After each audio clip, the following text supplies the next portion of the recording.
Anteriormente, el presentador Frank González y los expertos en la materia trazaron la trayectoria del sábado bíblico desde su inicio. Establecido desde su origen como el eje del ciclo semanal, el sábado fue por miles de años el sello del poder y la autoridad del Creador. Los 10 mandamientos, principios fundamentales de la vida, hacen del sábado del séptimo día parte de la ley divina. Mientras Cristo estaba en la tierra, la controversia y la discusión campearon sobre la manera apropiada de guardar el sábado. Los judíos eran muy legalistas en guardar el sábado, no se podía hacer nada. Al sanar al hombre de la mano seca, Jesús mostró el verdadero espíritu del sábado. Rechazó las reglas rabínicas. Guardó el sábado conforme a las antiguas escrituras hebreas, que hoy llamamos el Antiguo Testamento.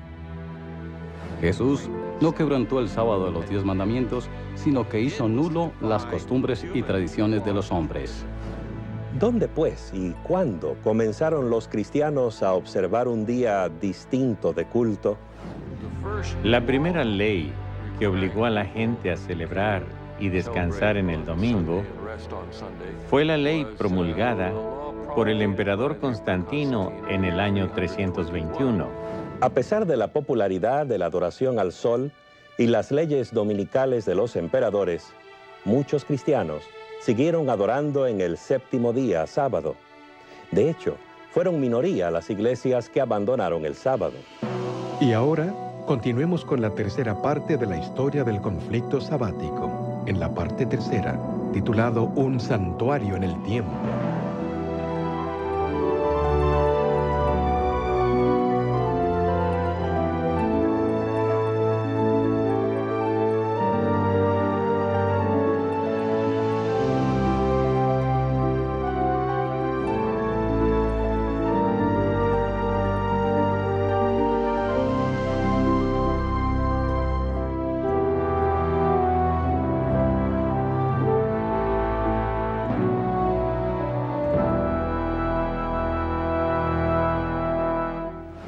Soy Patricio, un pecador, el menos educado, el menor de los fieles y el más despreciado por todos. Mi padre era Calpornicus, diácono, hijo de Potitus, el sacerdote de la villa de Benavent Arbuniae, donde tenía una finca, y allí me tomaron cautivo.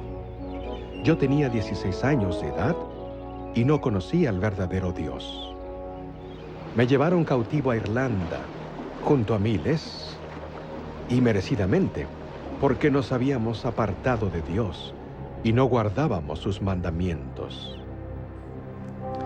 Esta es una copia de la Confesión de San Patricio, el testimonio de un hombre a menudo considerado como el irlandés más famoso de la historia.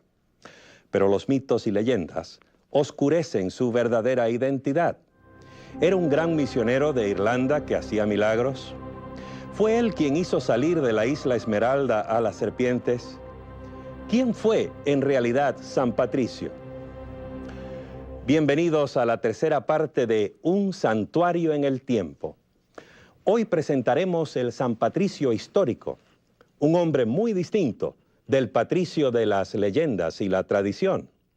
En el proceso veremos nuevos aspectos del prolongado esfuerzo por reemplazar el sábado bíblico por el domingo como día universal de adoración.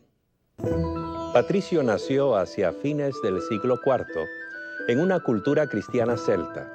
Su religión era muy diferente del cristianismo latino o romano que se estaba imponiendo en otras partes de la Europa occidental. No sabemos quiénes fueron los primeros cristianos celtas, ni quién les habrá presentado el cristianismo. Ni siquiera estamos seguros cuándo empezó todo. Pero lo que sí sabemos es que ellos creyeron basados en los escritos de Patricio y de otros. Y lo que creían estaba basado en su entendimiento de las escrituras. Contrariamente a los teólogos de la cristiandad romana, quienes acudían a las enseñanzas de la Iglesia y los concilios, los celtas recalcaban la Biblia. Esta lealtad a la Biblia era lo que separaba a los cristianos celtas de la comunidad mayoritaria formada por los cristianos romanos. Por cuanto la Biblia era el fundamento de su fe, Les era difícil aceptar la autoridad de la Iglesia romana. Es que la Iglesia celta se desarrolló fuera del alcance de la influencia romana. Tenía sus raíces en la Iglesia que guardaba el sábado, la cual comenzó con Jesús y sus apóstoles en el primer siglo. Tomando en cuenta cómo los celtas recibieron el cristianismo, sabemos que ellos eran creyentes firmes en las Escrituras. Se esforzaban en hacer lo que la Biblia les decía. Asimismo, sabemos que ellos conocieron el cristianismo antes de que la observancia del domingo entrara en boga. No hay ninguna indicación en las obras de Patricio de que él aceptara las enseñanzas de los padres de iglesia ni los cánones de concilios. Él acudía únicamente a las escrituras en las cuales basar su creencia, práctica y enseñanza. Esta era, pues, la religión de Patricio, basada en la Biblia, fiel a sus enseñanzas y obediente a sus mandamientos. Esa era la religión que habría de llevar a los habitantes de Irlanda.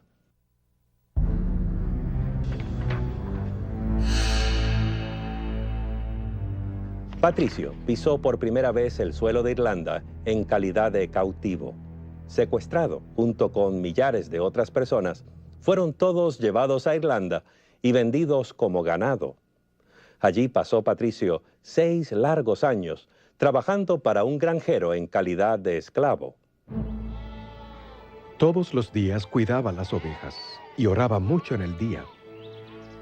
El amor de Dios y su temor me llenaron más y más, y mi fe se fortaleció. Hacía lo mismo aún cuando estaba en el bosque y en la montaña, y solía levantarme de madrugada para orar en nieve, en escarcha, en lluvia.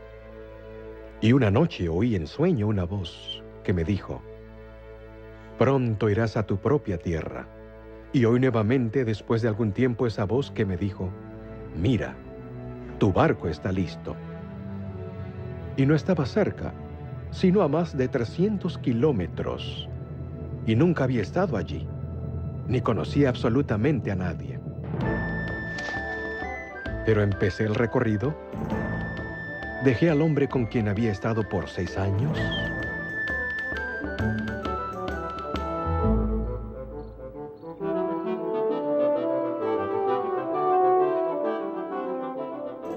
fui en la fortaleza de Dios, quien dirigió mi camino hacia el bien, y no sentía temor alguno hasta que llegué al barco.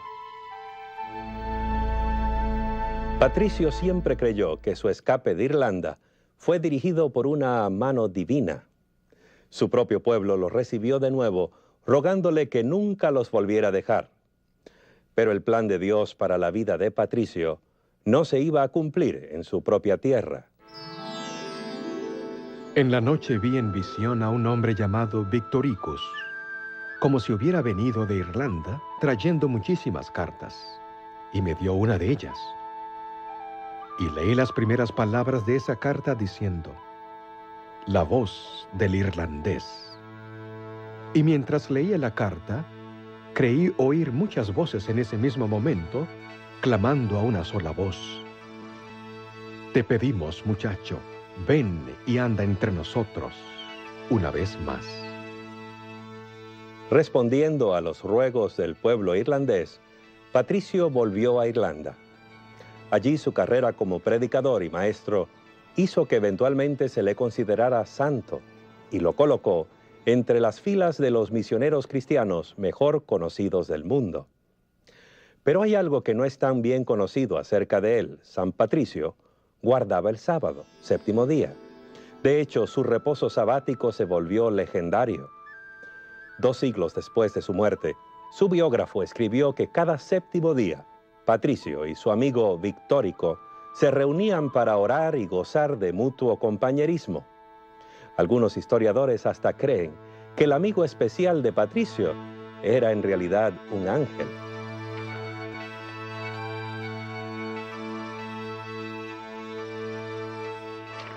No tenemos que depender solo de los escritos o experiencias de Patricio para conocer la historia de la observancia del 7º día en Irlanda. Las antiguas leyes irlandesas rigieron la historia de las tribus irlandesas por muchos años, y esas leyes estipulaban, entre otras cosas, que la gente debía guardar el sábado del séptimo día. Parece haber sido costumbre en las iglesias celtas de la antigüedad guardar el sábado judío, como un día cuando no se trabajaba. Observaban el cuarto mandamiento literalmente en el séptimo día de la semana. A medida que crecía la influencia de la religión romana, iba afectando gradualmente las prácticas sabáticas de algunos cristianos celtas en las Islas Británicas. Ya a comienzos del siglo VI, no era raro que los creyentes celtas guardaran tanto el sábado como el domingo en calidad de días santos. Así sucedía en los tiempos de un irlandés llamado Columba, el sucesor espiritual de Patricio. Columba se había graduado en una de las escuelas establecidas por Patricio. Nacido en una familia de la nobleza, en torno al año 521, cedió su derecho al trono de Irlanda y se dedicó a una vocación más elevada. Columba estableció su empresa misionera en la rocosa isla de Iona. Él y 12 amigos llegaron a ese remoto lugar navegando desde la costa occidental de Escocia en pequeños botes redondos hechos con cueros de animales.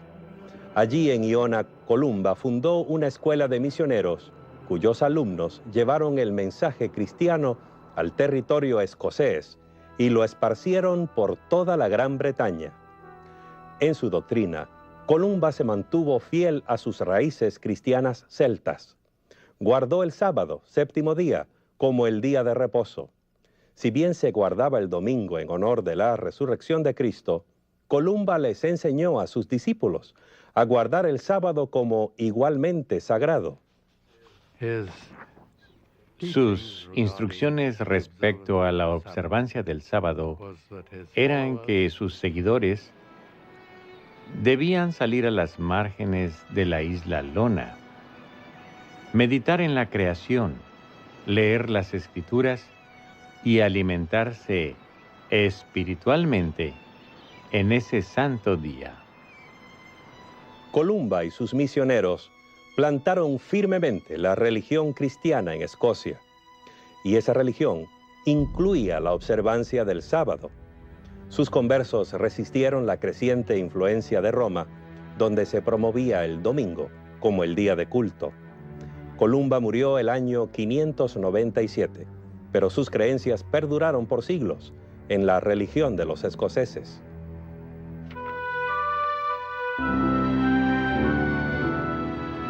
En el año 1070, Malcolm, rey de Escocia, se casó con Margarita, una joven que estaba destinada a ser más famosa que su esposo.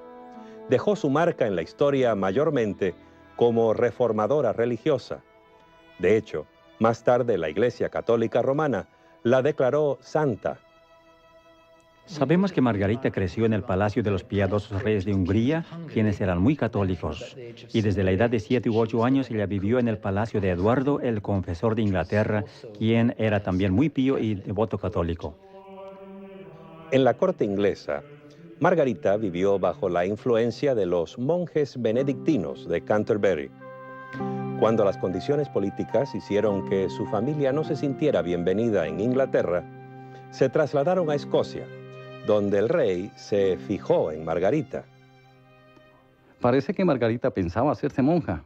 Según un informe, no quería casarse con Malcolm, rey de los escoceses, porque ella quería consagrarse a sí misma para ser, como ella misma decía, la novia de Cristo.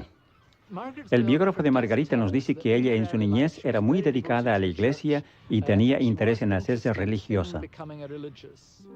Pero cuando fue a Escocia y conoció a Malcolm, este le pidió la mano para casarse, pero según su biógrafo, ella se resistía a aceptarlo y solo consintió a pedido de sus familiares.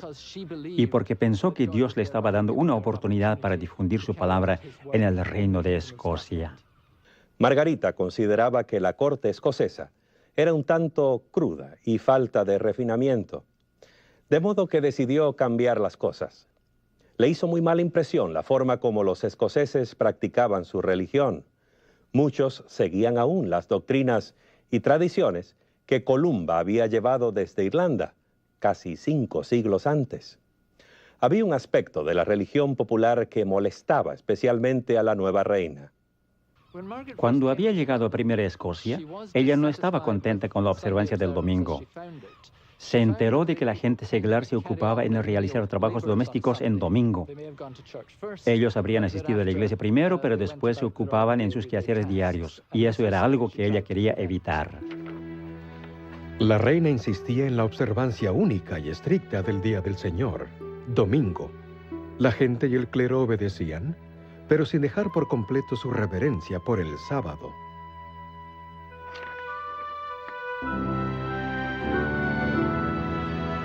La historia de los primeros siglos de la era cristiana revela un movimiento definidamente contrario al séptimo día, sábado, y favorable al domingo. Y los documentos eclesiásticos identifican inequívocamente el establecimiento religioso de Roma como su centro neurálgico. La campaña romana por reemplazar el séptimo día sábado por el domingo recibió un poderoso impulso el año 321 de nuestra era. Ese fue el año en que Constantino ordenó la observancia del domingo como el día autorizado por el Estado. Lo raro es que, a pesar de su profesión de cristianismo, hay muy poco de cristiano en su primera ley dominical. De hecho, se parece mucho a un llamado pagano a la adoración del sol. En el venerable día del sol, que descansen los magistrados y los residentes de las ciudades, y que se cierren los talleres. Con el trono ocupado por un emperador favorable, los líderes de la Iglesia romana ganaron en poder e influencia. En sus concilios dieron pasos atrevidos para imponer la observancia del domingo y animar a los creyentes a desecrar el sábado bíblico. Algunas de sus acciones adquirieron un sabor decididamente antisemítico. Los cristianos no deben judaizar al descansar en sábado, sino más bien trabajar en ese día, honrando así el día del Señor, domingo. Y si pueden, descansando como cristianos. Si se descubre a alguno siendo judaizante, que sea anatema de Cristo. Sus pronunciamientos en contra de los judaizantes se referían a los que, como los judíos, rehusaban trabajar en sábado. Los cristianos que hicieran eso debían ser excomulgados, es decir, expulsados de la iglesia. Esta posición extrema contra el sábado, combinada con una fuerte tendencia favorable al domingo, llegó a ser un pilar de la enseñanza católica. El cambio del sábado al domingo se convirtió en una marca de autoridad católica o papal. En el año 602, el Papa Gregorio dijo que los guardadores del sábado eran el anticristo. Los llamó judaizantes por su determinación de observar el séptimo día como un día de reposo y adoración. Escuché que ciertos hombres de espíritu perverso han sembrado entre ustedes cosas que son falsas y opuestas a la santa fe, a tal punto de prohibir cualquier trabajo en el día sábado. Los cristianos de la ciudad de Milán se atrevieron a guardar abiertamente el sábado, sin importarles los deseos de los dirigentes de Roma. La iglesia de Milán procedía conforme a las iglesias orientales, al parecer teniendo gran estima el sábado. Ellas, las iglesias orientales, se reunían en el día sábado para adorar a Jesucristo, el Señor del sábado. Por siglo, la publicidad para establecer el domingo como sustituto del sábado tuvo poco éxito. La campaña se intensificó más bien con el movimiento que amenazó dividir por completo las ramas orientales y occidentales de la cristiandad. Era un salto directo a la naturaleza y propósito de la observancia del sábado. ¿En qué consistió este asalto directo? En un reglamento que prohibía que los cristianos tomaran alimentos en el séptimo día. En otras palabras, un ayuno sabático. Esta idea antijudía se originó probablemente con Marción, un hereje que había sido expulsado de la iglesia en el segundo siglo de nuestra era. Marción quiso desacreditar el sábado por ser símbolo de la creación. Para él, la creación era una obra mala, por un Dios malo, el del Antiguo Testamento. Él diferenciaba el Dios del Antiguo Testamento del Nuevo, un Dios de amor. La Iglesia rechazó eso porque la creación era una obra buena y el Dios del Antiguo Testamento es el mismo que del Nuevo. Entonces, él se empeñó en cambiar la celebración del día en lamentación. Por eso inició el ayuno en sábado. A pesar de su acción contra él, la Iglesia rescató su idea del ayuno y la usó con el fin de hacer que el sábado resultara poco atractivo. Era absolutamente contrario a lo que se enseñaba en el judaísmo, en el cual el sábado era un día de fiesta. Aún más, ayunar en sábado era quebrantar el sábado. Así que de esa manera se distanciaba el cristianismo del judaísmo. La estrategia de convertir el sábado en un día sin alimento fue muy efectiva, especialmente por cuanto el sexto día, viernes, era también un día de ayuno para muchos creyentes. En una sola generación, los jóvenes cristianos crecieron sintiendo repulsión por el sábado, el día de ayuno y depresión, y sintiéndose correspondientemente atraídos al domingo, el día de mucha comida y celebración. Fue la Iglesia romana que estableció el ayuno en sábado y la celebración en domingo. De hecho, en el siglo IV, el Papa Silvestre dijo que eso era bueno hacerlo, en desprecio a los judíos. Si los cristianos observan cada domingo alegremente debido a la resurrección, entonces debido a la sepultura, cada sábado debiera ser tenido para execrar a los judíos.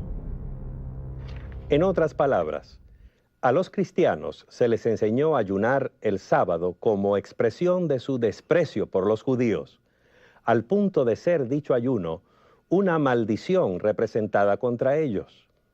Pero aún esta estrategia específica contra el sábado no logró sino un éxito parcial. Prominentes dirigentes de la Iglesia se opusieron a ella. Hipólito, un obispo del tercer siglo, sentía que era un grave error. Inclusive algunos hoy piden que se ayune en sábado, lo cual Cristo no ha dicho, deshonrando así el Evangelio de Cristo. Hay incluso informes de que Agustín, uno de los padres de la Iglesia romana de mayor influencia, salió en defensa de miembros que no guardaban el ayuno sabático. Los dirigentes en Roma lograron finalmente imponer el ayuno en sábado a sus seguidores en el mundo cristiano occidental. Pero no se puede decir lo mismo de los del Oriente, donde la influencia ortodoxa era muy fuerte.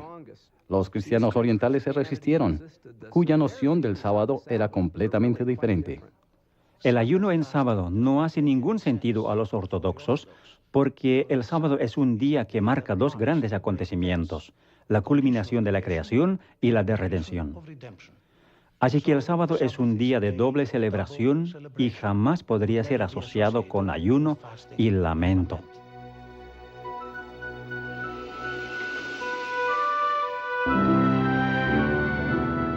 Este asunto del ayuno sabático podría parecernos desde nuestra posición moderna como una tempestad en una taza de té, pero se volvió parte de la lucha por el poder dentro de la Iglesia, una tensión entre Oriente y Occidente que eventualmente habría de dividir el mundo cristiano, desgarrándolo en dos partes. En el año 692, el emperador Justiniano II convocó un concilio eclesiástico en Constantinopla. La reunión es conocida como el Concilio de Trullo, nombrado así por el palacio donde se reunían los obispos. Esta sería la gran oportunidad para que la Iglesia oriental le asestara un golpe a la creciente influencia del Papa Católico de Roma.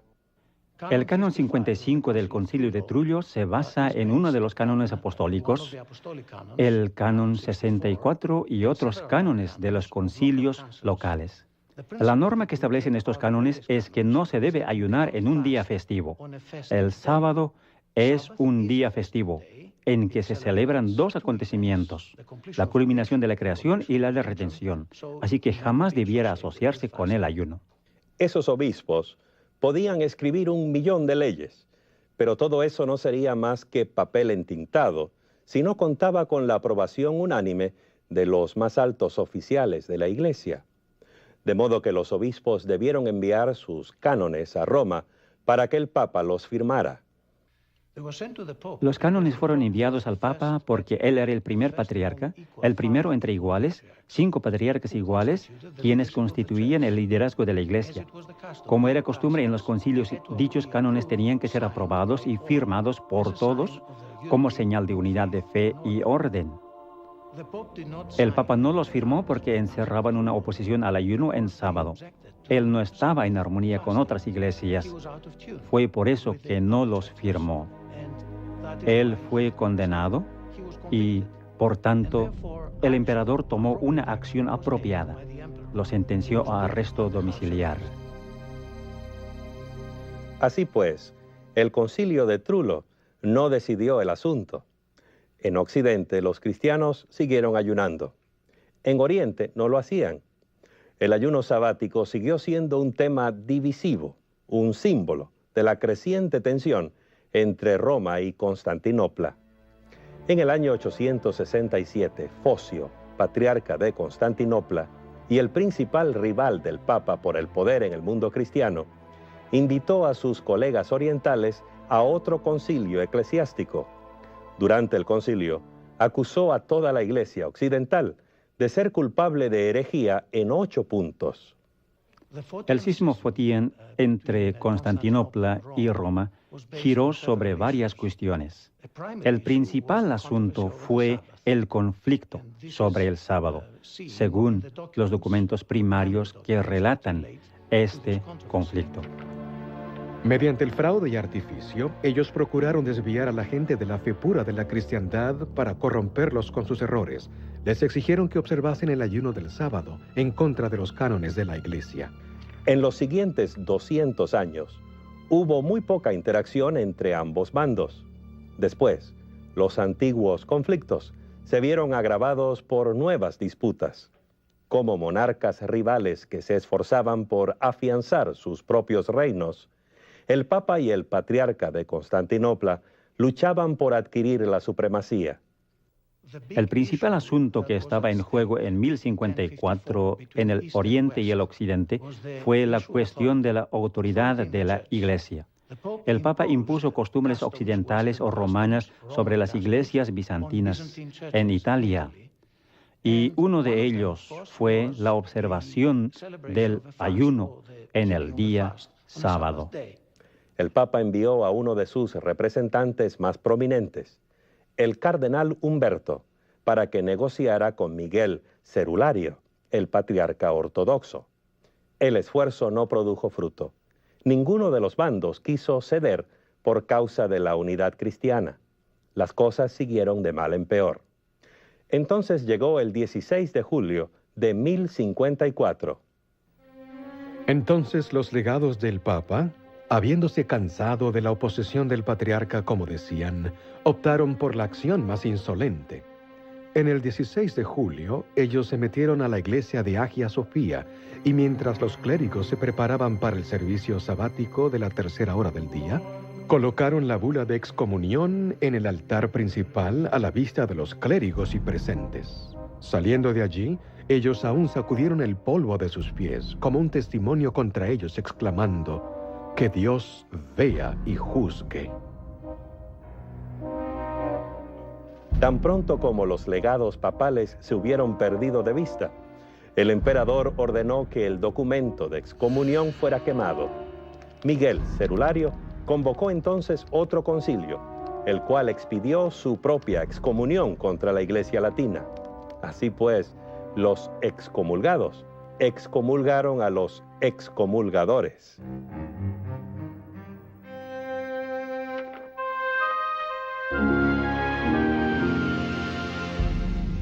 Es claro que la lealtad al sábado del 4º mandamiento no se desvaneció fácilmente. Los esfuerzos de la Iglesia romana por promover el domingo como alternativa continuaron. un subterfugio novedoso. Tomó la forma de una carta, la cual supuestamente había venido directamente del cielo.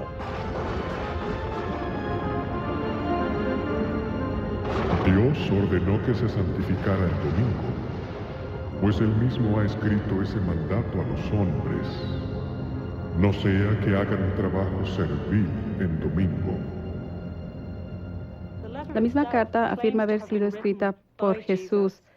Dice que apareció sobre el altar de San Pedro en Roma, descubierta por un sacerdote que oficiaba la misa, quien se asustó mucho por eso. Una carta del cielo. Pensemos en eso. ¿A quién no le gustaría tener algo así en apoyo de sus opiniones? Esa sería un arma muy convincente para persuadir, especialmente al pueblo ignorante y supersticioso de la época medieval. No era fuera del común en la Edad Media que la gente apoyase sus pretensiones con cartas supuestamente caídas del cielo. Nada mejor que tener el apoyo de una carta de Dios. Es difícil precisar cómo la carta habrá llegado a Irlanda. La mejor explicación es que un monje irlandés haya ido de peregrinaje al continente. Obtuvo allí la carta de alguna manera y trajo consigo a la casa. Nadie lo sabe de seguro, pero no importa cómo haya llegado, es un hecho que sabemos con toda precisión lo que decía. Todo el contenido de la carta fue preservado como parte de la ley de Irlanda. En Irlanda, la Epístola de Jesús es parte de una colección de obras sobre la observancia del domingo. Los primeros 2 elementos son muy breves y hablan sobre algunos castigos. El tercer elemento es la carta en sí. Por último está un largo tratado legal que da detalles de lo que le sucedería en forma individual si cometiese ciertas transgresiones del domingo. Cualquier plaga o desgracia que ha caído en el mundo se debe a la transgresión del domingo. Hay bestias, más aún, en ciertas partes del Oriente, que han sido enviadas a los hombres para tomar venganza de la transgresión del domingo. Algunas amenazas en la carta son fantasiosas y quizá espantosas. Dice que grandes bestias y langostas están tan solo esperando tomar venganza por transgredirse el domingo. Habrá tempestades con truenos y rayos, granizadas. Habrá serpientes voladoras en el cielo. Más aún, grandes males y destrucción ocurrirán si la gente quebrantara la ley dominical. A la puerilmente medieval, esas amenazas de castigos milagrosos deben haberle parecido aterradoras. Mejor dedicarse a la observancia del domingo que arrostrar los terrores de plagas y catástrofes sobrenaturales.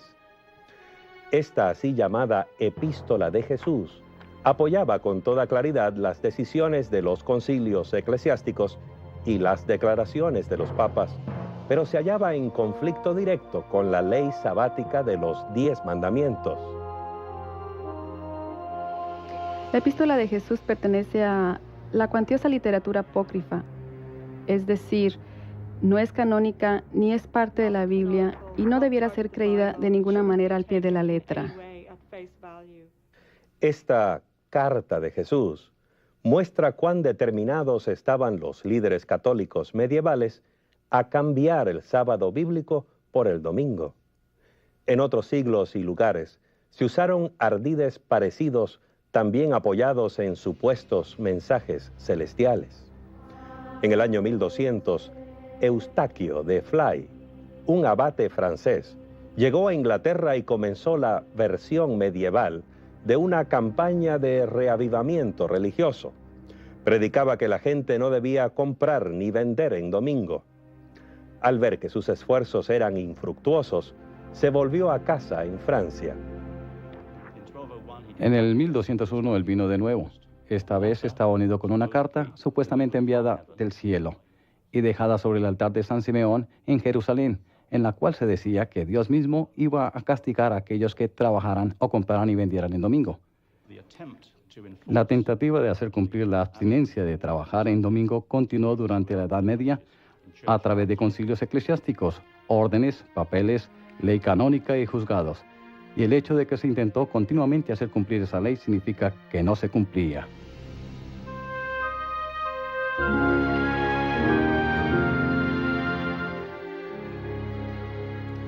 En general, sin embargo, la Iglesia de Roma logró establecer e imponer la observancia del domingo.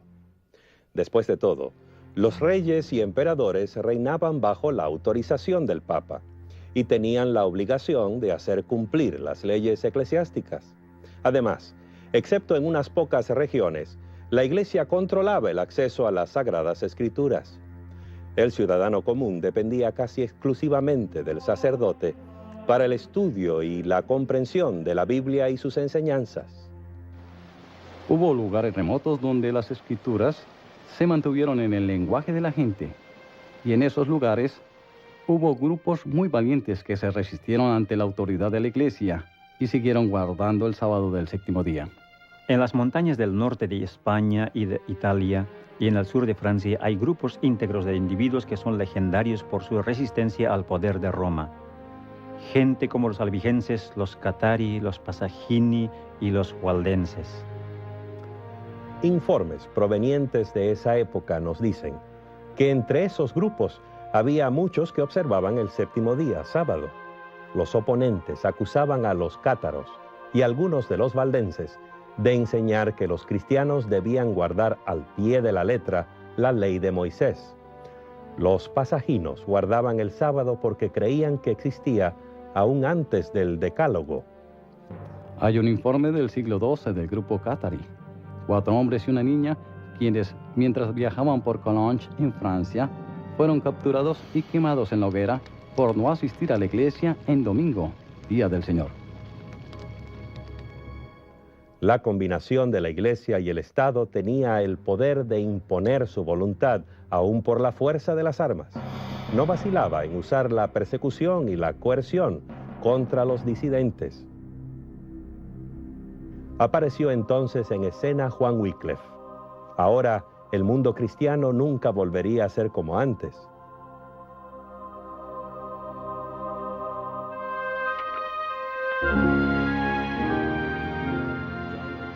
Juan Wycliffe nació en Yorkshire, en un pueblito llamado Hipswell, de una familia rica, en una casa feudal. Sus padres tenían suficiente dinero para enviarle a la Universidad Oxford para su educación, la cual se convirtió en su hogar definitivo, el centro de su vida, de su interés y de su influencia. Juan Wycliffe era un hombre apasionado por la palabra de Dios y procuró dar a conocer esa palabra al pueblo inglés. Amaba la palabra de Dios a tal punto que estaba dispuesto a enfrentarse a las autoridades de la iglesia de su tiempo, aun a costo y riesgo personal. En cuanto a la lectura personal de la Biblia, la iglesia establecida tomó el punto de vista de que la gente ordinaria es muy tonta para hacerla. Se necesitaba alguien con años de educación de alto nivel para entender bien la Biblia. La jerarquía eclesiástica se opuso a que la Biblia estuviese disponible en la lengua vernacular para el laico, porque eso burlaría la función del sacerdote y daría cierta autoridad al laico para interpretar las escrituras por sí mismo. Juan Wycliffe le comprendía y respetaba a la gente. En su tiempo, toda instrucción y enseñanzas religiosas se impartía a través de la iglesia instituida. Pero la iglesia instituida no estaba enseñando la palabra de Dios a la gente. Wycliffe pensaba que las enseñanzas de la Biblia eran suficientemente claras como para que la gente común las pudiera comprender. Si la tuvieran a su alcance, podrían decidir por sí mismos qué creer y cómo actuar. Y yo creo que hasta cierto punto la iglesia temía eso, porque les iba a quitar el poder, la autoridad y el prestigio que gozaban en ese tiempo. El motivo por qué Juan Wycliffe se puso a traducir la Biblia al inglés responde a su opinión de que la autoridad suprema en cuestión de fe y conducta es la Biblia. Wycliffe fue la fuerza motriz para traducir la Biblia al inglés de los siglos XII al XV. Se le ve como el padre de este proyecto. Juan Wycliffe no limitó sus esfuerzos a la traducción de la Biblia. Se convirtió también en un crítico articulado y persistente de la Iglesia. En su mano, la pluma llegó a ser un arma. la Iglesia le proveyó amplia provisión de blancos, como cuando el Papa Inocencio III declaró que era necesario que toda la gente estuviera sujeta al obispo de Roma.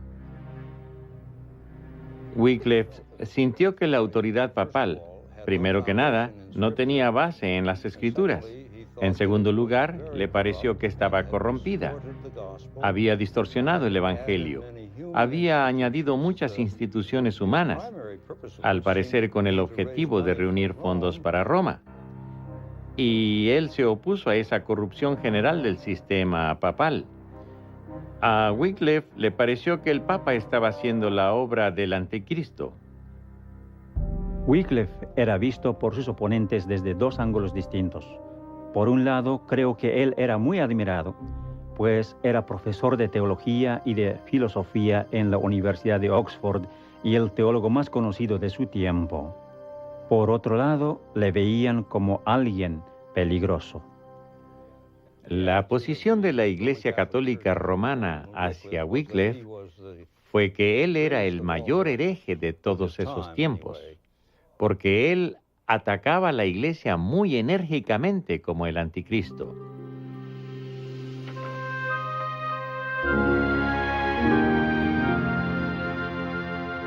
Juan Wycliffe podría haber vivido una vida pacífica si se hubiera guardado sus opiniones para sí, pero al lanzar andanada tras andanada con la lengua y la pluma, se convirtió en un estandarte alrededor del cual se congregaron otros que pensaban como él. Era un hombre carismático que atrajo a muchos leales seguidores y partidarios. Los seguidores de Wycliffe se llamaban Lollardos. Los Lollardos se inspiraban en Wycliffe para distribuir la Biblia entre la gente ordinaria, la Biblia en inglés. Ellos iban por las áreas rurales, vestidos de togas rojizas, sandalias, bordón en mano y casi nada más, por toda Inglaterra. Al principio, el nombre Lollardo sonaba irrisorio y despectivo. La palabra en sí viene del holandés luller, que quiere decir hablar entre dientes. Se les decía que mascullaban las palabras o eran fanáticos religiosos. Al final, el nombre fue aceptado por los propios Lollardos. En un lindo texto sobre la traducción de la Biblia, se dice que Jesús mismo era el gran Lollardo que jamás hubo. Una cuestión de todos los tiempos era el asunto de la autoridad. Había dos opiniones. La Iglesia decía que la autoridad radicaba en ella porque era infalible y que Dios la había dado dicha autoridad. Por otro lado, los Lollardos creían que Dios era la máxima autoridad a través de las Escrituras. Con el tiempo, el movimiento Lollardo se fue a la clandestinidad y al pietismo. Lo que quiero decir con esto es que estudiaban la Biblia con carácter literal, procuraban aplicarla a sus pensamientos y a sus vidas de tal manera que estuvieran en armonía con las Escrituras. Algunos Lollardos se convirtieron en sabadistas, afirmando que el culto debía hacerse en el séptimo día, conforme a las Escrituras, porque creían en la interpretación literal de la Biblia.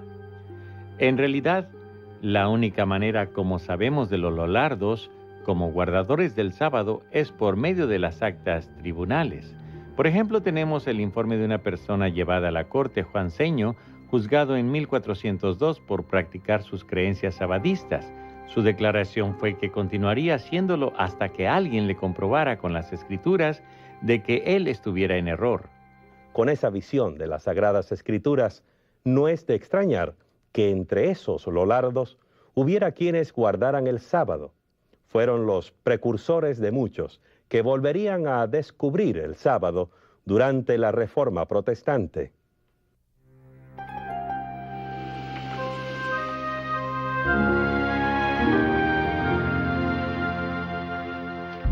En 1377, el Papa Gregorio XI publicó una declaración oficial acusando a Wycliffe de herejía, pero la Iglesia romana no pudo restringir efectivamente la expansión de sus ideas.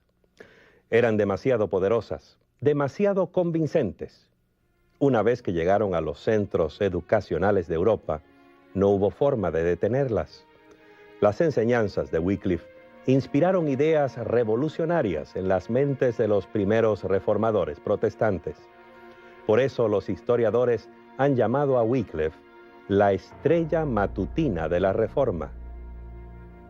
La Iglesia de Roma atacó violentamente a los que creían que las Escrituras tenían la autoridad sobre la Iglesia. Wycliffe murió de causa natural, pero muchos de sus seguidores no tuvieron esa suerte. Se desencadenó una severa persecución en forma efectiva, porque la Iglesia y el gobierno inglés mantenían entre sí una estrecha relación. En los últimos siglos de la Edad Media, la relación Iglesia y Estado era casi íntima. Ambas instituciones se llevaban muy bien. En gran parte, los eclesiásticos más antiguos, los obispos de la Iglesia inglesa, administraban el Estado a favor del rey. Por otro lado, el Estado apoyaba a la Iglesia, especialmente a través del decreto parlamentario de 1401, conocido como el decreto para quemar a los herejes. De esta manera, el Estado retribuía el favor a la Iglesia y mantenía su posición exclusiva sobre los herejes minoritarios conocidos como lollardos. A pesar de la oposición proveniente de la confederación que formaron la Iglesia y el Estado, las ideas de Juan Wycliffe se arraigaron en el corazón de muchos en Inglaterra, incluso algunos miembros pudientes de la nobleza. Juan Oldcastle era uno de los nobles que tomó interés en los puntos de vista de Wycliffe. Colaboró de varias maneras, por ejemplo, con dinero y predicando él mismo los postulados de Wycliffe. Cuando eso se prohibió por un decreto parlamentario bajo prisión o pena de muerte, él continuó haciéndolo. Al final fue arrestado y quemado en la hoguera. Las instituciones religiosas tienen la triste historia de recurrir a la fuerza cuando les falla la persuasión. Eso es muy cierto cuando la Iglesia y el Estado se unen, tal como ocurrió con la Iglesia de Roma en la Edad Media. Si se podía mantener la suprema autoridad de la Iglesia, las enseñanzas de la Biblia podrían permanecer despreciadas y olvidadas. Pero si la Biblia llegaba a ser considerada como la sagrada fuente de doctrina y la guía legítima de la conducta cristiana, el poder de la Iglesia y sus tradiciones se verían profundamente debilitados. Y gracias a Juan Wycliffe, eso es precisamente lo que sucedió en los siglos anteriores a la Reforma Protestante. A medida que crecía el conocimiento de la Biblia, aumentaba también la comprensión renovada del plan de Dios para la humanidad, como lo revela el Decálogo. Y desde luego, esto viene a incidir en nuestra historia del séptimo día. Una vez que la Biblia estuvo disponible en el idioma de la gente común, se estableció el escenario para el redescubrimiento del sábado bíblico. Y esa es la historia que contaremos cuando volvamos trayendo la parte número 4 de Un santuario en el tiempo.